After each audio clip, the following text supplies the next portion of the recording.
प्रिय साथियों, आज हम शुरू करने जा रहे हैं नया चैप्टर वेक्टर अलजेब्रा।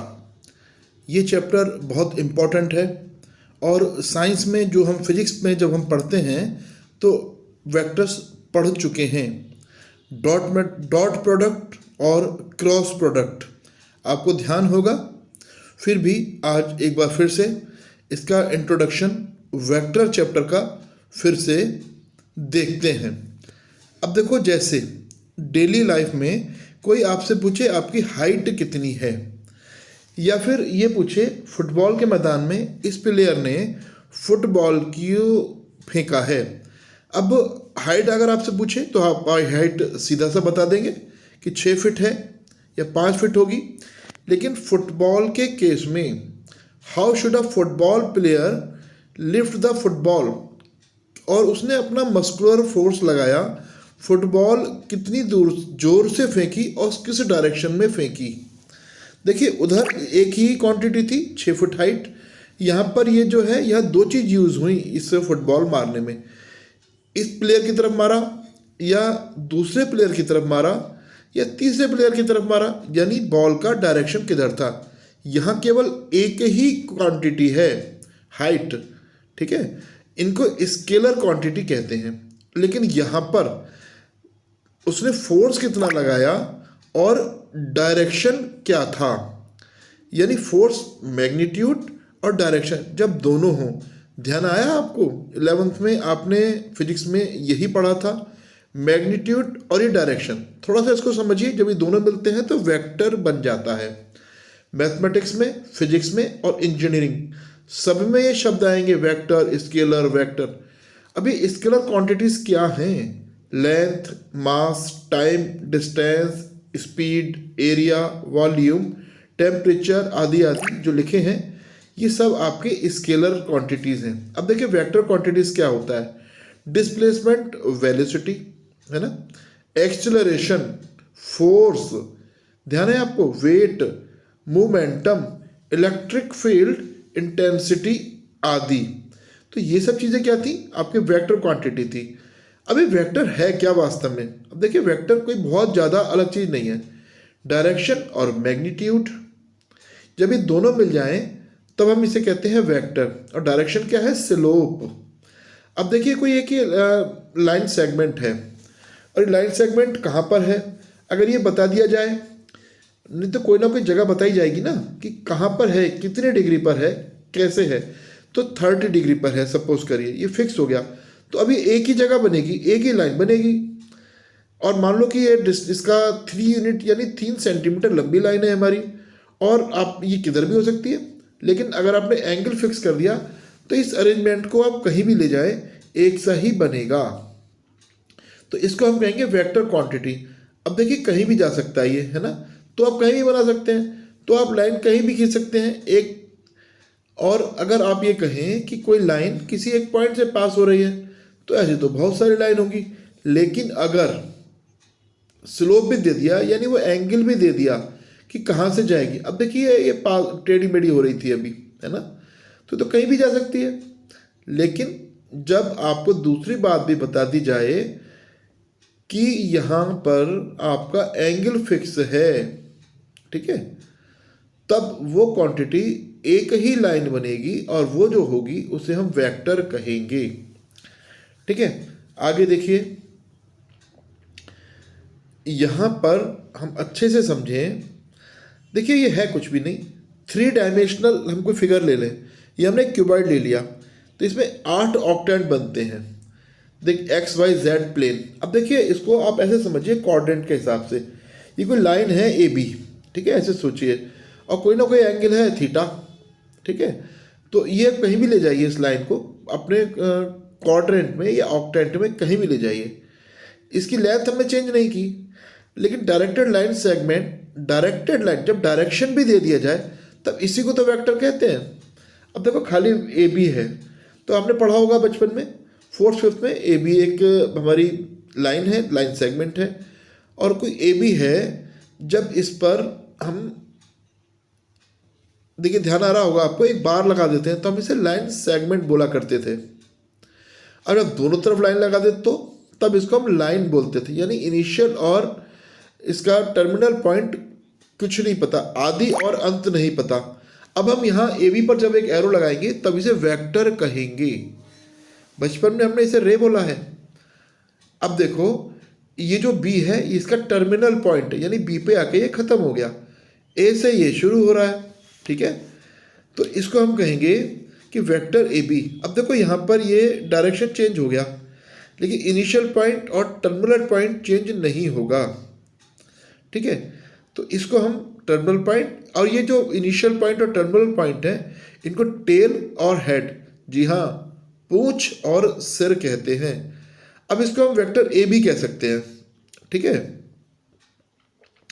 अब कोई लाइन है ए बी जिसका मैग्नीट्यूड फिक्स है, इनको हम वेक्टर ए, वेक्टर बी और वेक्टर सी भी कह सकते हैं। देखो ये ध्यान रखना कि इनकी डायरेक्शन फिक्स हैं, तब हमने इसको ऐसे किया है। हमने वेक्टर ए और वेक्टर बी और वेक्टर सी इसको हमने बोला है। अब एक बार फिर से इस वेक्टर ए को देखो, इसकी कोई ना कोई लेंथ होगी, कोई ना कोई दूरी होगी जो इसने कवर की है। ये कितनी है, इसको मैग्नीट्यूड कहते हैं, ठीक है, यानी वेक्टर ए का मैग्नीट्यूड। और ये मॉड आपको ध्यान होगा, निकालते थे हम, लेकिन यहाँ पर जैसे -3 का मॉड 3 होता है, इसको हम इस तरह से यूज़ नहीं करेंगे। फिर किस तरह से यूज़ करेंगे, इसको थोड़ा सा यहाँ पर समझिए, यानी डेफिनेशन समझिए। पोजीशन वेक्टर, सबसे पहले आता है position vector. Position vector of a point P x y z. जैसे किसी ऑक्टेंट में कोई हम कोऑर्डिनेट सिस्टम में एक वो ले लें, देखिए कोऑर्डिनेट सिस्टम और ये वेक्टर्स अलग अलग नहीं है, ये दोनों मिलकर ही बनता है ये पोजीशन वेक्टर। हमने कोई एक पॉइंट ले लिया, ठीक है, जैसे हम कहें ये 0 0 है और ये कोई पॉइंट P है, इसका जो कोऑर्डिनेट है वो x और y यानी 2 और 3 है। तो अगर हम इसका डिस्टेंस निकालें फॉर्मूले से, तो ध्यान है आपको क्या लगाया करते थे, हम इसको लिखेंगे OP या वेक्टर R भी लिख सकते हैं, और निकालते कैसे थे, √x2 - x1 का होल स्क्वायर, है ना। इसी को कहते हैं पोजीशन वेक्टर ऑफ P। कोई बहुत अलग चीज़ नहीं है, जो मैंने अभी फॉर्मूला रिपीट किया तो इसको बताया, एक बार फिर से बताता हूँ। √x2 - x1 का होल स्क्वायर, यहाँ पर क्या हो जाएगा, 2 - 0 का स्क्वायर प्लस 3 - 0 का होल स्क्वायर, और ये पूरा का पूरा अरेंजमेंट अंडर रूट के अंदर, ठीक है। देखिए एक बार, एक जनरल टर्म, यदि हम कोई पॉइंट x और y ले लें जिसके कोऑर्डिनेट x और y है, और ये ओरिजिन 0 0 है, तब ये जो OP है, वेक्टर OP, या जिसे हम R से रिप्रेजेंट कर रहे हैं, तो इसका मैग्नीट्यूड निकालने के लिए हम क्या करेंगे, अंडर रूट, जो मैंने अभी बोला मैग्नीट्यूड यानी इसकी लेंथ, ठीक है, वही जो पीछे बताया था उसी तरह से सेम टू सेम डिस्टेंस जो अभी निकाल करके दिखाया था, डिस्टेंस फॉर्मूला कोऑर्डिनेट सिस्टम में 10th में भी यूज़ किया, 11th में भी यूज़ किया।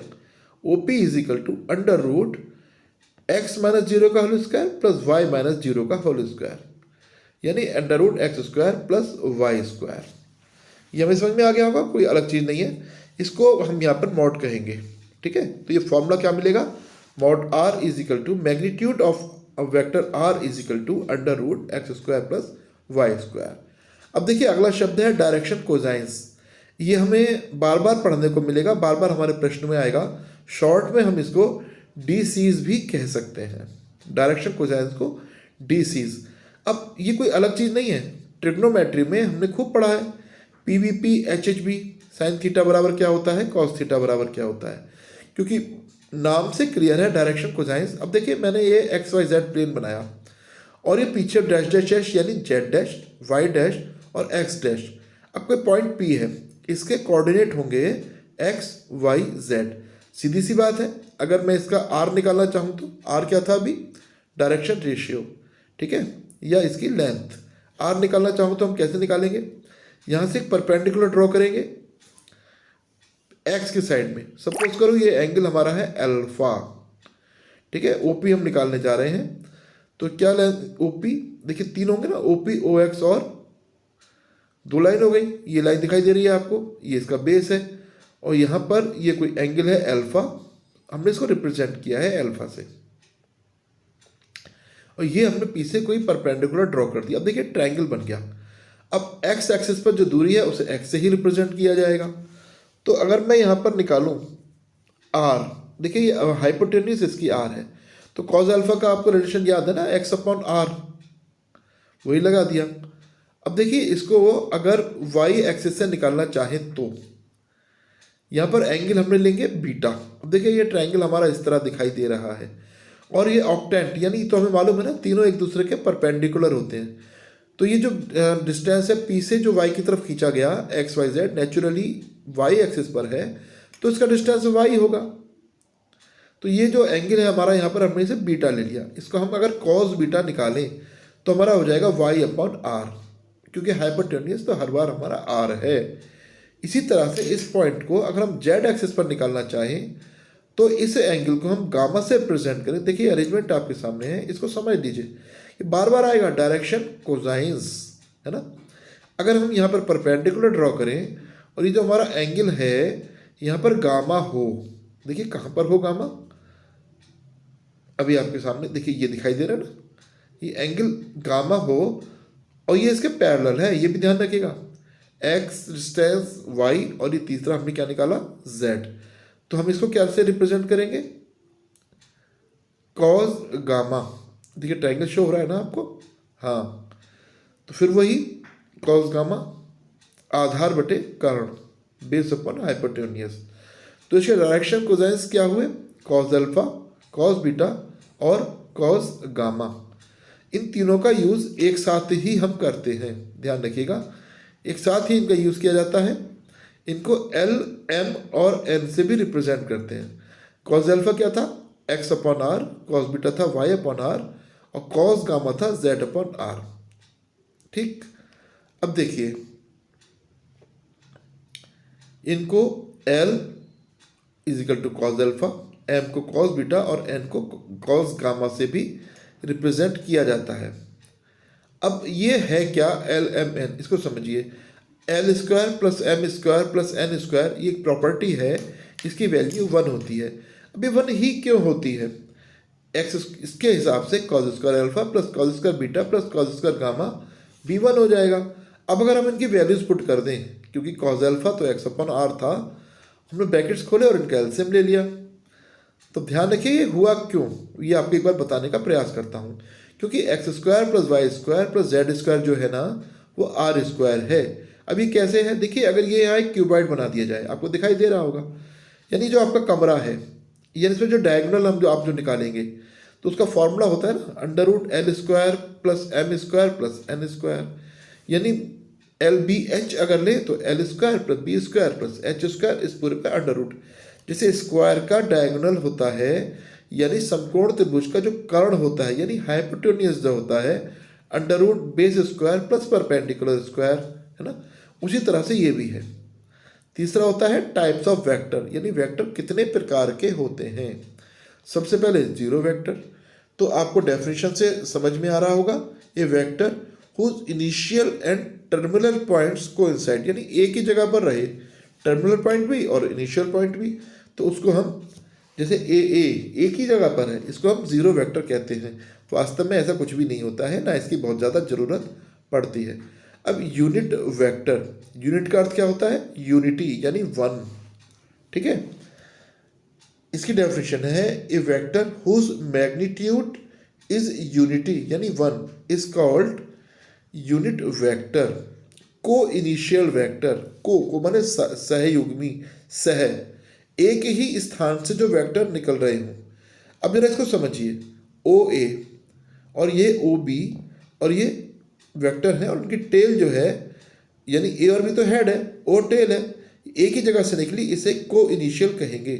अब होता है कोलिनियर, 2 और more vectors are said to be collinear if they are parallel to the same line, एक ही लाइन के पैरेलल हो, ठीक है ना, ये ध्यान रखिएगा इसको।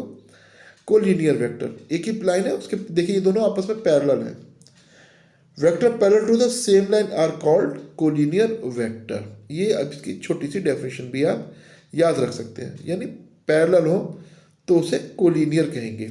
अभी तक हम कोलिनियर क्या कहते थे, एक ही लाइन पर सिचुएटेड पॉइंट्स को। वैसे 11th में आपने पढ़ा होगा कि इनकी जो स्लोप है ना कोलिनियर की, पैरेलल लाइन की और कोलिनियर की सेम होती है। अब आता है इक्वल वेक्टर्स। तो to vectors having same magnitude and direction. देखिए ध्यान रखिएगा, वेक्टर वो तभी बनेगा जब मैग्नीट्यूड भी हो और डायरेक्शन भी हो, अब वो दोनों इक्वल हो।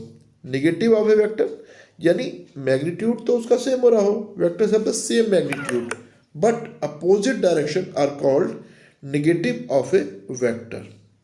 क्लियर? तो ये आपकी कुछ डेफिनेशंस थी।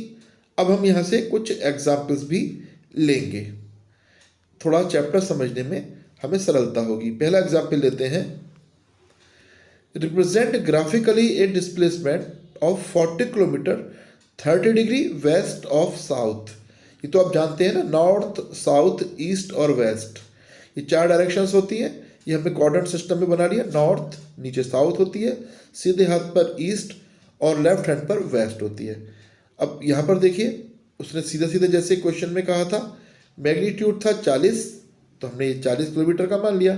अब जो उसने कहा था उसी तरह से हमारा ये बन के आ रहा है, देखिए है ना, वेस्ट ऑफ साउथ। ये आपका हमारा वेक्टर हमने बना दिया 40 किलोमीटर और 30 डिग्री जैसे उसने बोला था। तो ये एग्जाम्पल याद रखिएगा। दूसरा एग्जाम्पल, ये आपको हेल्प करेंगे एक्सरसाइज समझने में। क्लासिफाई द फॉलोइंग, जो हमें बताना है कि स्केलर है या वेक्टर है, ठीक है। अब स्केलर है तो केवल मैग्नीट्यूड होगा, वेक्टर है तो मैग्नीट्यूड और डायरेक्शन दोनों चीज होंगे। जैसे 5 सेकेंड तो इसमें केवल मैग्नीट्यूड है, तो ये आपका स्केलर हो गया, ठीक है। वेक्टर है या स्केलर है, सोचिए, तो केवल एक ही है ना, तो स्केलर हो गया। अब सेकंड तरह देखिए, 1000 सेंटीमीटर क्यूब कैपेसिटी या वॉल्यूम, तो इसमें डायरेक्शन का कोई काम होता है क्या? इसमें डायरेक्शन का कोई काम नहीं होता, और केवल मैग्नीट्यूड हो तो उनको हम क्या कहते हैं? Scalar quantity. अब 10 न्यूटन, यहाँ जरा जरूर सोचिएगा, ये 10 न्यूटन का क्या चक्कर है? न्यूटन में क्या चीज़ मापी जाती है? फोर्स। और फोर्स जिसमें हमें डायरेक्शन भी हो और कितना लगाया वो भी पता हो, है ना, तो ये वेक्टर क्वांटिटी हुई। ध्यान रखिएगा, अलग से कुछ बातें नहीं बताई जाएंगी, यही आपको सोचना पड़ेगा। जो फिजिक्स में आपने पढ़ा ये वही फोर्स है जो आप 9th क्लास से पढ़ते हुए आ रहे हैं, ठीक। आगे देखिए, 30 किलोमीटर पर आवर, ये आपकी स्पीड है। ये स्केलर क्वांटिटी है क्योंकि इसमें डायरेक्शन की कोई ज़रूरत ही नहीं है, ठीक है। हाँ, ज़्यादा परेशान मत होइएगा। आगे देखिए, 20 मीटर पर सेकेंड टुवार्ड्स नॉर्थ, स्पीड है लेकिन इस बार डायरेक्शन भी है। तो जब दोनों चीज़ मिल गई तो हम इसे क्या कहेंगे? Vector quantity. ऐसे 10 ग्राम पर सेंटीमीटर क्यूब, साथियों ये डेंसिटी यानी घनत्व की यूनिट होती है। द्रव्यमान बटे आयतन, मास बटे वॉल्यूम। डेंसिटी एक स्केलर क्वांटिटी होती है क्योंकि इसमें कहीं भी डायरेक्शन नहीं आया। अब तीसरा example, which of the vectors are. देखिए जो वेक्टर्स हैं आपके, आपको यहाँ पर कुछ बातें बतानी है, ये थोड़ा सा अच्छे से समझिए क्योंकि ये तो बिल्कुल आपके आना ही है, ठीक है। देखिए इसमें आपको बताना है कोलिनियर क्या है, इक्वल कौन से हैं और को इनिशियल कौन से हैं। तो कोलिनियर देखिए, जैसे अभी शुरू में क्लियर हुआ था, ये इसको थोड़ा सा हाईलाइट करके दिखाया गया है, ए सी और डी। देखिए डी का भले ही डायरेक्शन चेंज हो लेकिन कोलिनियर कहे जाएंगे ये, ठीक है, कोलिनियर, ठीक है ना। नेगेटिव वेक्टर है मान लिया। अब देखिए इक्वल पर आते हैं, इक्वल कौन कौन है इसमें? ए और सी, ये दोनों इक्वल हैं। आगे देखिए को इनिशियल, अब देखिए वेक्टर सी, वेक्टर ए और वेक्टर बी एक ही पॉइंट, ये देखिए अभी यहाँ पर हाईलाइट होगा, एक ही पॉइंट से ये निकल रहे हैं, है ना, येलो और रेड हो रहा है ये पॉइंट, तीनों यहीं से तो निकले हैं, इसलिए इसको हम कहेंगे को इनिशियल। अब हम शुरू करते हैं एक्सरसाइज। अब देखिए पहला क्वेश्चन है रिप्रेजेंट ग्राफिकली। अभी जो एग्जाम्पल पढ़ा था उसी तरह से है। Displacement of 40 kilometre 30 degree of north. 30 degree किसके नॉर्थ? East of north. हमने अपना क्वाड्रेंट सिस्टम बनाया, नॉर्थ साउथ ईस्ट वेस्ट इस पर शो कर दिए। अब देखिए ईस्ट से नॉर्थ की तरफ 30 डिग्री यानी north east of north, north के ईस्ट में, बस ये हमारा एंगल जो है 30 डिग्री का एंगल हो गया। अब इसका मैग्नीट्यूड क्या है? 40 किलोमीटर। तो यहाँ पर हम क्या लिखेंगे? 40। ठीक है, ये तो हमारा एंगल हो गया, ये हमारा मैग्नीट्यूड हो गया 40 यानी 4 सेंटीमीटर। वो जो स्केल निकालने का हमारा तरीका है 10 सेंटीमीटर बराबर 1 सेंटीमीटर बराबर 10 किलोमीटर। तो ये हमारा हो गया 40 किलोमीटर। ये हमारा पहला क्वेश्चन सॉल्व हो गया। आगे क्वेश्चंस इतने आसान नहीं हैं, ये पहली एक्सरसाइज है और आप वेक्टर कितना समझे केवल इसलिए ये छोटे छोटे नन्हे मुन्ने क्वेश्चंस हैं। अगला क्वेश्चन है classify the following measures as scalar and vector. जैसे अभी आपने पहले भी पढ़ा था 10 किलोग्राम, इसमें केवल मैग्नीट्यूड है 10 किलोग्राम, है ना। तो ये क्या हुआ? हमारा स्केलर क्वांटिटी हुई। आगे देखिए इसमें है 2 मीटर्स नॉर्थ वेस्ट। इसमें देखिए मैग्नीट्यूड है 2 मीटर, नॉर्थ वेस्ट इसमें डायरेक्शन है। तो ये हमारा क्या बन गया? Vector quantity. ठीक है, क्योंकि इसमें दोनों चीज़ें हैं, बस यही आपको समझना है। इसको अच्छे से लिख लीजिए और इसके आगे हम लिख देंगे वेक्टर क्वांटिटी। अब थर्ड देखिए 40 डिग्री 40 डिग्री। अब डिग्री का मैग्नीट्यूड तो है लेकिन डिग्री किधर ये नहीं बताया, इसलिए हम इसको कहेंगे स्केलर क्वांटिटी। 40 वाट, कितने वाट का हमारा बल्ब है?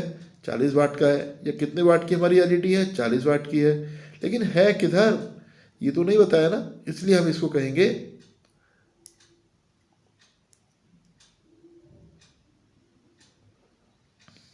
Scalar quantity. ठीक है, पांचवा है 10 टू द पावर -19 कूलाम्ब।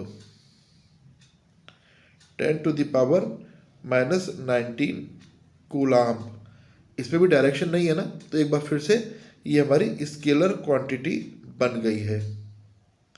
तो इसमें दो वेक्टर क्वांटिटी थी, 2 मीटर नॉर्थ वेस्ट और 20 मीटर पर सेकेंड। ठीक है, 20 मीटर पर सेकेंड ये क्या होता है भाई? मीटर पर सेकेंड स्क्वायर। ध्यान रखिएगा एक्सेलरेशन की यूनिट है ये, और एक्सेलरेशन का डायरेक्शन बताना जरूरी होता है। ठीक है, इसलिए ये एक वेक्टर क्वांटिटी हुई। अब क्वेश्चन नंबर 3 को देखिए। Classify the following as scalar and vector quantities. ठीक है, यानी इसी क्वेश्चन की तरह से है। यहां पर है time period, distance, force, velocity and work done. साथियों टाइम पीरियड, इसमें किसी डायरेक्शन की आवश्यकता नहीं है, इसलिए ये स्केलर क्वांटिटी हुई। इसी तरह से डिस्टेंस, इसमें भी डायरेक्शन की आवश्यकता नहीं है, और वर्क डन, इसमें भी डायरेक्शन की आवश्यकता नहीं है। तो ये तीनों स्केलर हुई, जबकि फोर्स और वेलोसिटी इन दोनों में मैग्नीट्यूड भी बताना पड़ता है। तो ये दोनों हुई हमारी वेक्टर क्वांटिटीज। तो इस तरह से आपने देखा कि बार बार छोटी छोटी चीज़ें अगर हमें ध्यान रहेंगी तो अपने इस क्वेश्चन को सफलता से कर पाएंगे। Question number 4।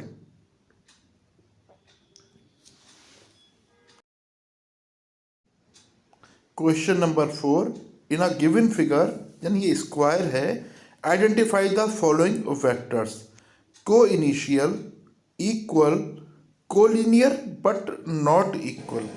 अब देखिए को इनिशियल वेक्टर ए बी जो है वो ए है, वेक्टर ए डी डी है। तो इक्वल कौन कौन हुए? को इनिशियल तो ए और डी है ना, क्योंकि इनका इनिशियल पॉइंट एक ही है। सेकंड इक्वल कौन कौन है? तो हम जानते हैं स्क्वायर की सभी साइड्स इक्वल होती हैं, तो वेक्टर ए डी, जिसको डी माना गया है या दिया हुआ है, और बी सी बी, ये दोनों इक्वल हैं क्योंकि opposite sides of squares are equal. तो हम क्या लिखेंगे, वेक्टर ए डी या vector D and B are equal, B and D are equal. ठीक है, समझ गए। तीसरा है collinear but not equal. Collinear तो है लेकिन इक्वल नहीं है, ऐसा कौन है? देखिए वेक्टर ए और सी इक्वल क्यों नहीं है? क्योंकि इनके डायरेक्शन अपोजिट हैं। ठीक है, नेगेटिव है, इसलिए ये इक्वल नहीं है। चलिए इसे नोट करते हैं। अब ये question number 5, answer the following as true और फॉल्स। ट्रू और फॉल्स बताना है आपको। अभी कह रहे हैं वेक्टर ए और vector minus A R collinear, तो बिल्कुल कोलिनियर है। देखिए ये जो है ना, मैग्नीट्यूड तो सेम है, दोनों का ए है, डायरेक्शन अपोजिट है, तो अभी पीछे वाले क्वेश्चन में भी बात हुई थी, ये हमारे कोलिनियर ही माने जाते हैं। ठीक, आगे की बात देखिए, है ना, two collinear vectors are always equal in magnitude. तो कोलिनियर हैं, क्या ये ज़रूरी है कि वो हमेशा मैग्नीट्यूड भी उनका इक्वल हो? जी नहीं, ये कोई ज़रूरी नहीं है कि उनका मैग्नीट्यूड भी इक्वल हो। तो ये एक बार एग्जांपल से आप समझ सकते हो। ये कोई वेक्टर ए है, ठीक है, मान लीजिए ये 2 सेंटीमीटर का है, तो यहाँ पर कोई हमारा वेक्टर बी 3 सेंटीमीटर का भी या 3 यूनिट का भी हो सकता है। तो ये हमारी क्या हुई, फॉल्स हुई। आगे देखिए, two vectors having same magnitudes are collinear. Magnitude same हो तो ज़रूरी है क्या वो कि वो कोलिनियर होगा? ये भी फॉल्स था और ये भी फॉल्स ही है, क्योंकि मैग्नीट्यूड बराबर होने का अर्थ ये नहीं है कि वो जो है कोलिनियर ही हो। अब two collinear vectors having same magnitude are equal, मतलब कोलिनियर वेक्टर है, मैग्नीट्यूड सेम है, तो वो इक्वल होंगे। ये भी कोई ज़रूरी नहीं है, हमें खुद से करके ज़रूर देखना है।